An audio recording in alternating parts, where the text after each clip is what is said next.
Alright, 2002 Mazda Protege. Today I am going to attempt and document changing out the automatic transmission fluid and filter. So got the fluid, got the filter that comes with a gasket, and to give credit where credit is due, I am following a post by Mad Hatter, how to auto tranny flush. And if you want to search for the actual thread, just I binged Mazda247.com 94623, and when you do that, it's going to bring up the actual thread. So we'll see how this works out. I think they say it takes about 2 hours, maybe a little bit more than that, and you're going to need an extra pair of hands just to help you with flushing the engine of the transmission fluid, or the transmission with the transmission fluid. So here we go. Okay, so we are under the car. We're going underneath the driver's side wheel, and right here you're going to see the transmission fluid pan.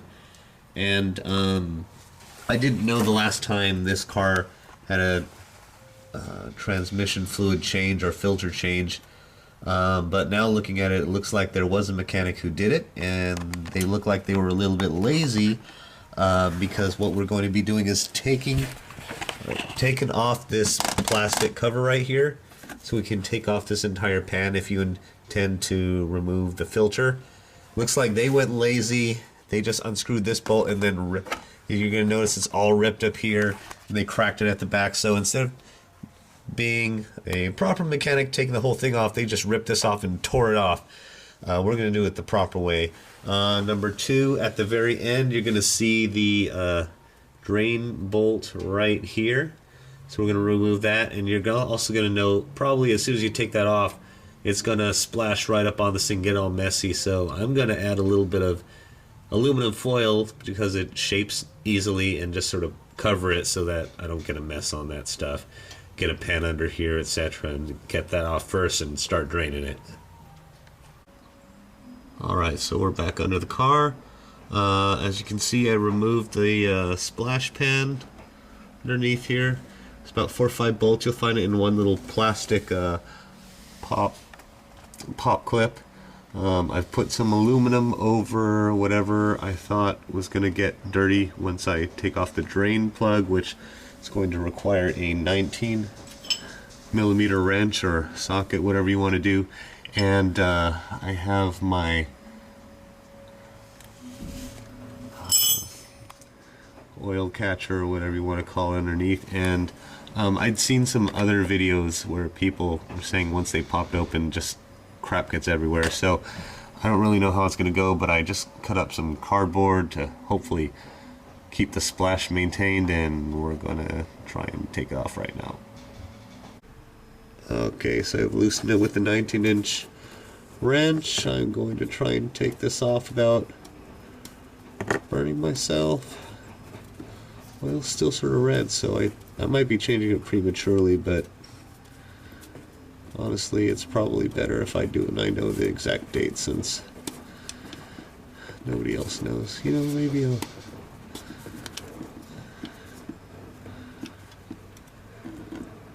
I'll just do that. Or not. Okay, great. Thank goodness. Got that thing on there. It's coming out pretty fast.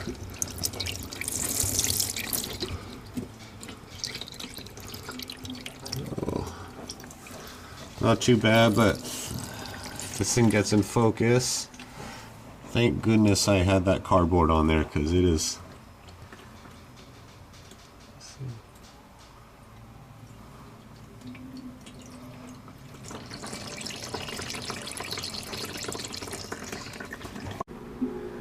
Alright, success. So I've removed all the bolts.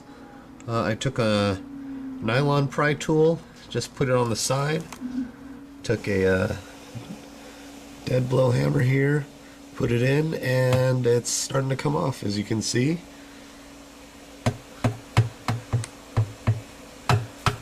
So I'll be taking this off now.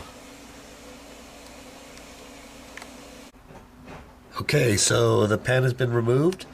Lesson learned here. Be careful. Make sure you pull it off carefully and bring it down. If you keep prying at it, it's just going to drop off on its own.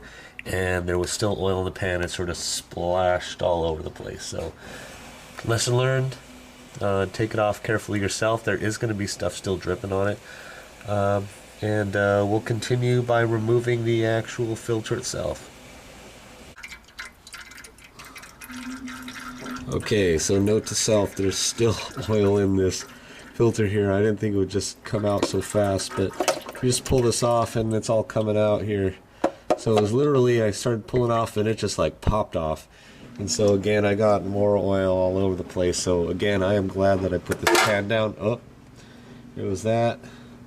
As you can see here, the sensor right here just comes undone, and now we're ready to put on the new filter.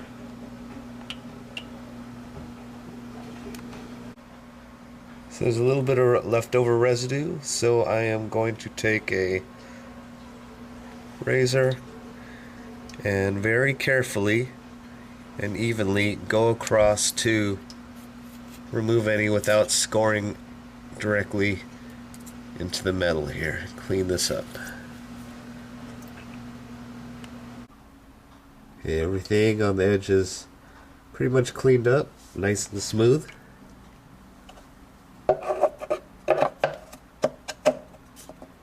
if I can get this in there. Put that right in. These two little prongs here, that's how you know where the sensor goes back in with the little hole. Plug that back in there. And we're going to clean up the pan here, drip out any of that oil, put the new gasket on, and reinstall it. Alright, clean the pan. Bought a very fine gray metallic shavings, almost like a gray clay. And then there's also this little ring you can take off, this magnetic ring, clean that off so it picks up all the particulates. And I'm going to grab my gasket that came with the kit, put a little bit of silicone in between, and be set to put this back on. Alright, so the pan is back in. What I did is I lifted it up and I hand screwed in one on each of the four corners just to put it in place. Especially if you put the gasket in there, you want to put them in all evenly, because if you try and tighten one corner up and only that one, then the gasket starts twisting and getting all mucked up, and that will cause some possible leaks. So keep the gasket nice and flat and try and press the pan up so that the gasket doesn't get tweaked as you're screwing them in. After I did each of the four very lightly, I hand screwed in each of these just to position them, and after that you can use, a drill or socket just to tighten them all up in a star pattern going across, just to make sure the gasket gets even pressure all the way around. Okay, I cleaned everything up. It's getting a little messy down here. Cleaned up the oil, and I drained out the transmission fluid into a jug, like a 5-quart jug, just one that I had. And I like this one because it's got this clear line here so you can see. So I know I dripped a lot everywhere, but it looks like I had about, based on these lines here, 1, 2, 3, 4 quarts. So I'm going to start there. And when you go to the engine, going to get that plug right there, take it out, and fill through the dipstick. So I've finished putting in the same amount of transmission fluid as I generally measured out from the drain pan. But the instructions from Mazda's 24/7 are, if you want to be extremely extremely thorough, you also need to get the transmission fluid out of the cooler. So we're going underneath the car here, and let me get under here. The bottom of the radiator, you're going to see this radiator hose, and just here to the left is a little nipple, and this is where the transmission fluid is getting cooled. So what the instructions say to do is remove this hose, and we have a bottle here to catch any oil that may come out. We're going to take that off with some channel lock pliers, disconnect it. A little oil we're probably expecting is going to dribble out of this rubber hose here, as well as the nipple itself. And what we're going to do with a friend is turn on the engine at intervals and allow it to drain out whatever remaining old fluid is in the transmission cooler area, quart by quart, and then replace it from the top. Okay, so I have a hose connected to the nipple, connected to a container where I can measure the amount I need to take out, so I can put the exact same amount back in. And I'm going to have a friend start the car, and so each quart I'm going to measure it and start putting new fluid in until the oil looks like it's the fresh oil. Okay, go ahead and start.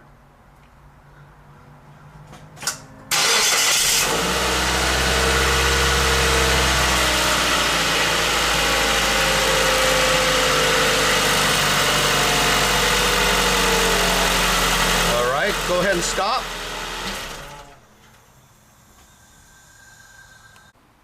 Alright, so once you've flushed out the remaining transmission fluid to a point where you think it's clear, I've put the splash pan back over the transmission pan. I've tightened everything up there. I have also put the line back on, and I have put the dipstick back into the top of the engine. We have replaced the dipstick, and now the rest is taking the car out for a drive, getting up to operating temperature, and monitoring your fluid level to make sure and check if you need to add some or take a little bit away.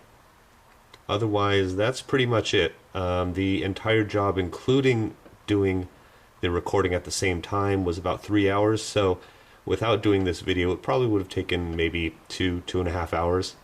If I had to do it over again, I'm sure it would be a lot easier and faster now that I know what to anticipate. I think the biggest issue that I would just point out is just make sure, and I think I was pretty lucky, but I had this pan down here, I also had the drain pan, but even with putting some of that cardboard shroud, some of it just sort of spilled all over the place, sort of splashed. That oil pan really got me, and when I opened up the cap to the oil pan, it just sort of came out and sort of splashed all over. So if I had to do it over again, I would definitely make sure that I have something prepared for that. Otherwise, fairly simple job.